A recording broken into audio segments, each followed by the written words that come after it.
Hi hello everyone welcome to SSB study point. So SSC నుంచి latest notification అయితే వచ్చింది మా phase exams related. So phase 12 notification అయితే మనకి వచ్చేసింది. So last time phase 11 miss అయిన వాళ్ళకి బెస్ట్ ఆపర్చునిటీ.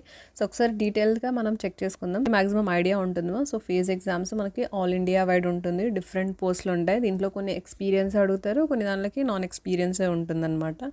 సో మనకి 10th వాళ్ళు ఎలిజిబుల్, 12th వాళ్ళు ఎలిజిబుల్ అండ్ డిగ్రీ వాళ్ళు ఎలిజిబుల్ అనమాట, అంటే గ్రాడ్యుయేషన్. ఓకేనా. సో 10th వాళ్ళకి డిఫరెంట్ టైప్ ఆఫ్ పోస్టులు ఉంటాయి, like multi tasking staff, ground level work. And 12th వాళ్ళకి ఉంటుంది అండ్ మనకి గ్రాడ్యుయేషన్ లెవెల్ వరకు ఉంటుంది. L1 నుంచి స్టార్ట్ అయ్యి మన పొజిషన్ L8 వరకు ఉంటుంది అనమాట. అన్ని పోస్టులు మనకి కవర్ అవుతాయి అనమాట. సో మీరు చెక్ చేసుకోవాలి ఏ పోస్ట్కి నేను ఎలిజిబుల్ అనేది. సో మనకి all India wide, all India regions మనకి డిఫరెంట్ టైప్స్ ఆఫ్ పోస్టులు అనమాట. ఓకేనా. సో ఇది ఫేజ్ ఎగ్జామ్స్లో మనకి కండక్ట్ చేస్తారు. ఇంకా అప్డేట్ చూసుకున్నట్లయితే as already I said, so మనకి న్యూ వెబ్సైట్ అనేది లాంచ్ అయింది, ssc.gov.in. ఇంతకుముందు NIC ఉండేది, ఇప్పుడు GOV. సో ఇప్పటి నుంచి ఏదైనా కూడా మనకి GOVలోనే చేసుకోవాలి. ఫస్ట్ మీరు ఇక్కడ లాగిన్ అండ్ రిజిస్ట్రేషన్. సో మీరు 1 టైం రిజిస్ట్రేషన్, ఓకేనా. సో OTR అంటారనమాట. సో 1 టైం రిజిస్ట్రేషన్ చేసుకోవాలి. సో ఆ ఇన్స్ట్రక్షన్స్ కూడా మనకి ఇక్కడ 4 క్యాండిడేట్స్. సో ఇక్కడ మనకి వెళ్ళి దీన్ని క్లిక్ చేసుకున్నట్లయితే, కొంచెం స్క్రోల్ చేసుకున్నట్లయితే స్పెషల్ ఇన్స్ట్రక్షన్.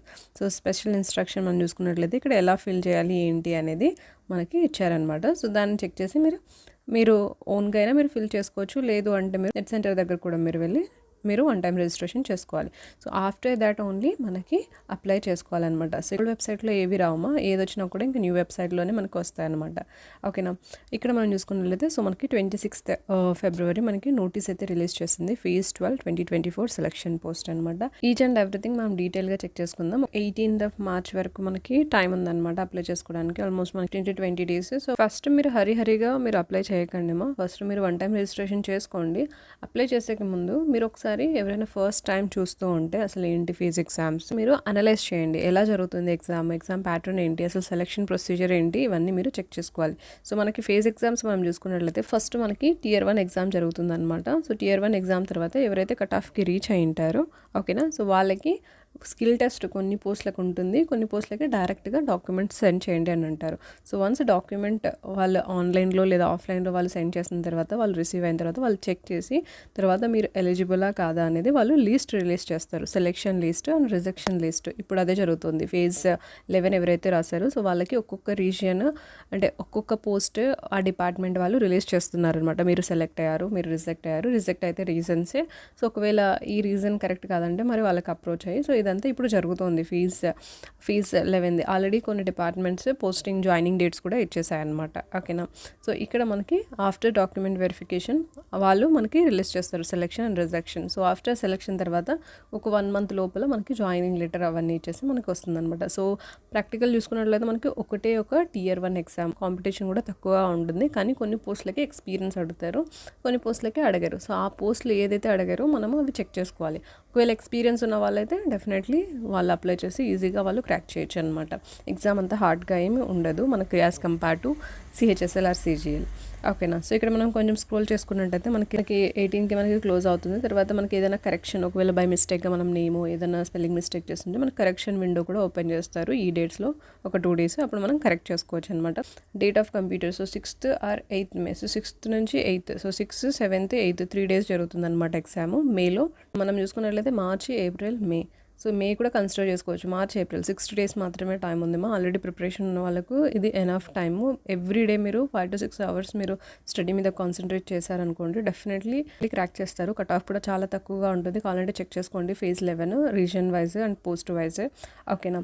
సో మనకి సో 6th, 7th అంటే 6th మనకి గ్రాడ్యుయేషన్ పెట్టచ్చు, 7th మనకి ఇంటర్ బేస్డ్, 8th మనకి 10th లెవెల్ అలానే పెట్టచ్చు, లేదంటే షిఫ్ట్ కూడా చేంజ్ అవుతూ ఉంటుంది అనమాట.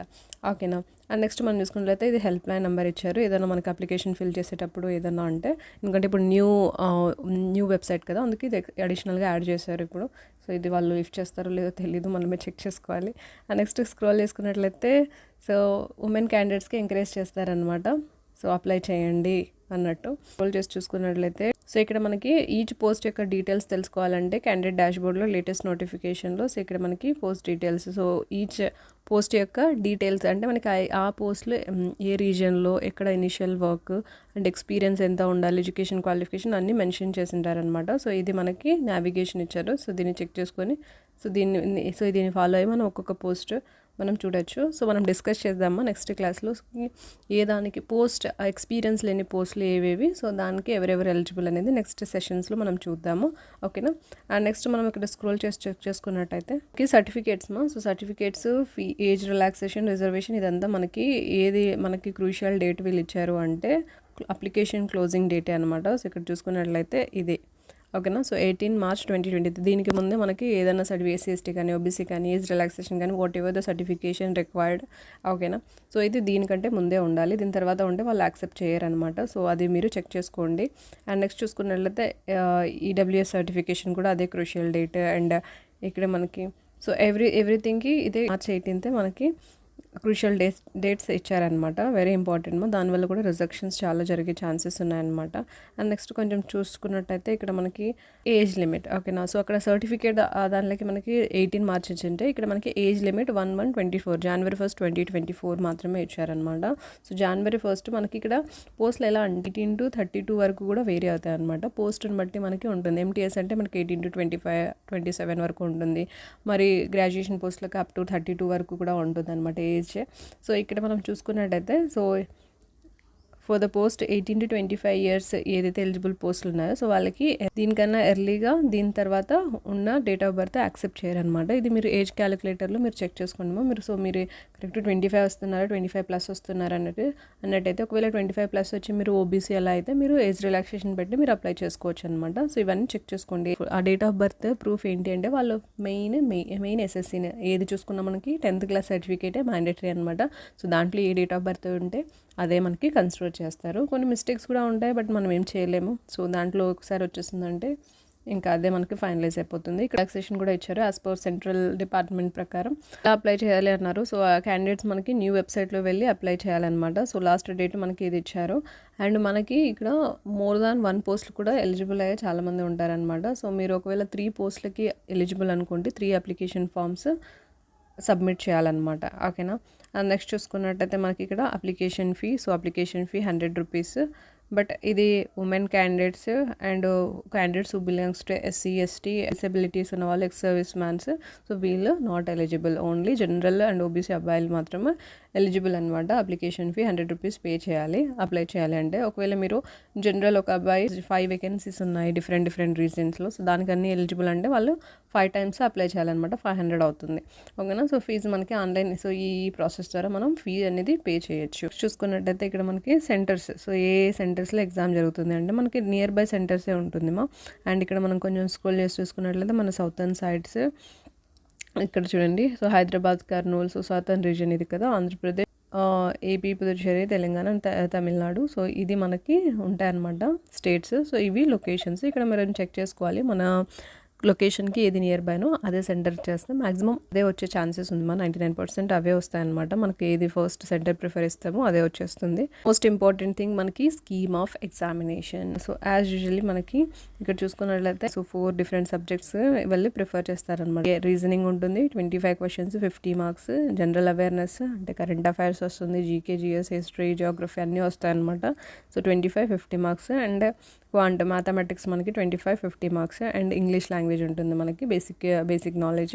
So 25, 50 marks. సో ఇది మనకి లెవెల్ని బట్టి చేంజ్ అవుతుంది. సపోజ్ 10th క్లాస్ ఎలిజిబిలిటీ అనుకోండి. సో దానికి తగ్గ పేపర్ ఉంటుందన్నమాట. +2 అంటే కూడా దానికి తగ్గ గ్రాడ్యుయేషన్ కొంచెం లిటిల్ బిట్ హై ఉంటుందన్నమాట. సో మనకి వేరియేషన్ ఉంటుంది. సేమ్ ప్యాటర్నే ప్రతి 10th అయినా కూడా, ఇంటర్ అయినా కూడా, డిగ్రీ అయినా కూడా సేమ్ ప్యాటర్నే. ఓకేనా. బట్ ఇక్కడ కొంచెం క్వశ్చన్ పేపర్ హార్డ్నెస్ అనేది చేంజ్ చేస్తారనమాట. సో మనకి టోటల్గా మనకి 200 మార్క్స్కి కండక్ట్ చేస్తారు. సో మనం లాస్ట్ టైం చూసుకున్నట్లయితే కొన్ని పోస్టులకి జస్ట్ 60-70 కట్ ఆఫ్ కూడా వెళ్ళింది మా. అంటే అవుట్ ఆఫ్ 200 60-70 అయినా కూడా వాళ్ళు క్వాలిఫై అయిపోయి వాళ్ళు ఎలిజిబుల్ అయ్యి వాళ్ళకి వాళ్ళకి జాబ్ కూడా వచ్చిందనమాట. ఓకేనా. సో ఇలా మనకి చూసుకోవాలి ఏదైతే కొంచెం తక్కువగా ఉంటుంది, ఎందుకంటే మనం అనాలిసిస్ చేయాలి. ఇక్కడ మనకి 400 500 పొజిషన్స్ ఉంటాయి అనమాట, డిఫరెంట్ వేకెన్సీస్. సో ఒక్కొక్క పోస్ట్ మనం చెక్ చేయాలి దేనికి ఎలిజిబుల్ ఏంటి అనేది. ఓకేనా. సో మనకి నెగిటివ్ మార్కింగ్ కూడా ఉంటుంది 0.5. లాంగ్వేజ్ మనకి హిందీ అండ్ ఇంగ్లీష్లో ఉంటుంది, రీజనల్ లాంగ్వేజ్లో ఉండదు, అంటే మనకి తెలుగులో రాయలేము, either Hindi or English. So కొన్ని పోస్టులకి స్కిల్ టెస్ట్ ఉంటుంది, డేటా ఎంట్రీ లేదా కంప్యూటర్ ప్రొఫిషియన్సీ. అదే తర్వాత tier 1 తర్వాత మనకి పెడతారనమాట. ఓకేనా. సో లెటస్ సేమ్ మనము ఎగ్జాంపుల్ ఇలా అనుకోండి. సో సపోజ్ ఒక 200 పోస్టులు ఉన్నాయి. సో మీరు 10th క్లాస్లో 50 పోస్టులు ఎలిజిబుల్, +2లో 50 అండ్ గ్రాడ్యుయేషన్లో 100. ఓకేనా. సో ఇలా మీరు ఎలిజిబుల్ అనుకోండి. ఓకేనా. సో మీరు ఈ 200 పోస్టులకి 200 మీరు ఎలిజిబులే. 10th లెవెల్లో మీరు 50 పోస్టులు ఉన్నాయి అంటే మనకి లైక్ ఏపీలో ఒక పోస్ట్ ఉంది, తెలంగాణలో ఒకటి, కర్ణాటకలో ఒకటి, అట్లా అన్ని దానిలకి మీరు ఎలిజిబుల్ అన్నారు 50 పోస్టులకి. అలాగే ఇంటర్ కూడా డిఫరెంట్ రీజన్, ఇండియా టోటల్ వైడ్గా మీరు ఎన్ని పోస్టులు. సో సపోజ్ మీరు ఇప్పుడు ఇక్కడ ఎన్ని ఎగ్జామ్స్ ఇవ్వాలి అంటే 10th లెవెల్కి ఒక పేపర్ ఇవ్వాలి. లైక్ మీకు ఒకవేళ వాళ్ళు ఇచ్చిన 6th మే, ఇక్కడ ఇంటర్ మీకు 7th మే అనమాట. అండ్ ఇక్కడ మనకి డిగ్రీ 8th మే. ఓకేనా. అంటే మీరు 3 పేపర్స్ ఇవ్వాలి. ఓకేనా. 10th లెవెల్లో ఒకటి, ఇంటర్ లెవెల్లో ఒకటి, డిగ్రీ లెవెల్లో ఒకటి. ఈ ఒకే ఎగ్జామ్ అంటే 10th లెవెల్లో అండర్ 50 పోస్టులు మీరు ఎలిజిబుల్, 50 పోస్టులు మీరు అప్లై చేశారు. సో మీరు ఒకే ఎగ్జామ్ ఇచ్చారు. సో ఈ ఒకే ఎగ్జామ్లో మీకు వచ్చిన సపోజ్ లెటర్స్ ఒక 120 అలా కట్ ఆఫ్ వచ్చిందనుకోండి. ఈ కట్ ఆఫ్కి ఏ క్వాలిఫై, లైక్ 25 పోస్టులు మీరు ఎలిజిబుల్ అనుకో, 25 పోస్టులు మీరు ఈ కట్ ఆఫ్కి ఓకే అనుకోండి. ఆ 25 పోస్టులకు కలిపి ఒకే ఎగ్జామే రాసినట్టు మీరు. ఓకేనా. సో ఈ ఒకే ఎగ్జామే మీకు అన్ని దాంట్లోకి ఎలిజిబుల్ అవుతుంది. మీరు 50 పోస్టులు రాశారు, సో 10th లెవెల్లో మీరు 50 టైమ్స్ రాయాలి అలా ఉండదమ్మా. ఒకే ఎగ్జామే ఆ లెవెల్ ఆఫ్ పోస్టులు ప్రతిదానికి అప్లై అవుతుందన్నమాట. ఓకేనా. ఐ థింక్ మీకు అర్థమైంది అనుకుంటున్నాను. ఇంకా మీకు ఏదైనా డౌట్స్ ఉంటే మీరు పింక్ చేయండి, నేను రిప్లై ఇస్తాను, లేదా మెయిల్ కూడా చేయొచ్చు. ఓకేనా. అండ్ ఇక్కడ మనకి కొంచెం స్క్రోల్ చేసి చూసుకున్నట్టయితే మనకి సిలబస్ ఇచ్చారు. సో మెట్రికులేషన్ 10th లెవెల్లో ఏ సిలబస్, జస్ట్ బేసిక్ మనకి ఏమంత డెప్త్ ఉండదు. నార్మల్ మనకి మీరు MTS రాసింటే ఇది ఈజీ అయిపోతుంది 10th. అండ్ మీరు CHSL రాసింటే సేమ్ అదే సిలబస్ ఉంటుంది కొంచెం. అండ్ మనకి గ్రాడ్యుయేషన్ మనకి CGL లెవెల్ ఆఫ్ టైప్ ఉంటుందన్నమాట, అడ్వాన్స్ మ్యాథమెటిక్స్ ఉంటుంది. ఓకేనా. సో మన కరెంట్ అఫైర్స్ 1 ఇయర్ది మనం డెఫినెట్లీ ప్రిపేర్ అవ్వాలి. 6 monthsది సరిపోదుమా, వాళ్ళు 1 year కూడా అడుగుతూ ఉంటారనమాట. నెక్స్ట్ మనకి document verification process, after selection ఏంటి, ఇవన్నీ మనకి ఇచ్చింటారు. సో మనం లాస్ట్లో స్క్రోల్ చేసి చూసుకున్నట్టయితే, సో ఇక్కడ మనం చూసుకున్నట్లయితే మనకి మెరిట్ లిస్ట్ ఎలా, ఇదంతా జస్ట్ మినిమం కట్ ఆఫ్ అనమాట. ఇది మనకి పట్టించుకోవాల్సిన అవసరం లేదు, ఎందుకంటే మనం వాళ్ళు ఇచ్చిన కట్ ఆఫ్ని క్రాక్ చేయాలి. అది just minimum cut off, that will not consider. And next చూసుకున్నట్టయితే మనకి 1 time రిజిస్ట్రేషన్ ఎలా చేయాలి ఏంటి అనేది టోటల్ ఈ నోటిఫికేషన్లో ఇచ్చారమ్మా. ఈ ప్రాసెస్ని ఫాలో అయితే చాలు, ఎవ్రీథింగ్ మనకి వచ్చేస్తుంది అనమాట. సో ఇక్కడే ఇచ్చేసారు వాళ్ళు 1 time రిజిస్ట్రేషన్ తర్వాత ఎలా అప్లై చేయాలి అన్నట్టు. ఓకేనా. పేజ్ నెంబర్ 103 నుంచి మనకి స్టార్ట్ అవుతాయి అనమాట. సో ఏ రీజియన్, పోస్ట్ నెంబర్ ఏంటి, దిస్ ఈజ్ వెరీ ఇంపార్టెంట్ మా. Post number and post name ఏంటి, ఏజ్ ఎంత, ఇక్కడ డిపార్ట్మెంట్, అండ్ ఏది ఎడ్యుకేషన్ క్వాలిఫికేషన్, అండ్ ఏ కేటగిరీలో ఎన్ని ఉన్నాయి పోస్టులు అన్నట్టు. ఓకేనా. సో ఇక్కడ మనం చూసుకున్నట్లయితే ఇక్కడ మనకి జనరల్కి మాత్రమే ఉన్నాయి 2 పోస్టులు. అండ్ ఇది మనం చూసుకున్నట్లయితే ఇలా. సో ఈచ్ అండ్ ఎవ్రీథింగ్ ఇది మీరు డీటెయిల్గా చెక్ చేసుకోండి మా. మీరు 10th లెవెల్ అయితే మెట్రికులేషన్ ఏది, గ్రాడ్యుయేషన్ అయితే మీరు 3 పోస్టులకి ఎలిజిబుల్ అనమాట. 3 మీరు చెక్ చేసుకోవచ్చు. సో ఇలా మనం అన్నీ ఉన్నాయి, north reason, south reason, everything మనకి ఉంటాయన్నమాట. సో టోటల్ పోస్టులు మనం చూసుకున్నట్లయితే ఇక్కడ 489 డిఫరెంట్ పోస్టులు. ఓకేనా. మొత్తం అన్ని రీజియన్స్ కలిపి. ఓకేనా. అండ్ టోటల్ మనం ఇక్కడ చూసుకున్నట్టయితే 2000+ వేకెన్సీస్ ఉన్నాయి, 480 డిఫరెంట్ కేటగిరీస్ అనమాట. ఓకేనా. ఈచ్ అండ్ ఎవ్రీథింగ్ మీరు చెక్ చేసుకోండి. దీన్ని మరి మనం వెబ్సైట్లో కూడా చెక్ చేసుకోవాలి. సో ఫర్దర్ ఏది ఎక్స్పీరియన్స్ లేని పోస్టులు అవన్నీ మనం ఫర్దర్ క్లాసెస్లో డిస్కస్ చేస్తాం. ఓకేనా. ఐ హోప్ మీకు ఇది హెల్ప్ అయింది అనుకుంటున్నాను. Thank you so much. Take care. By.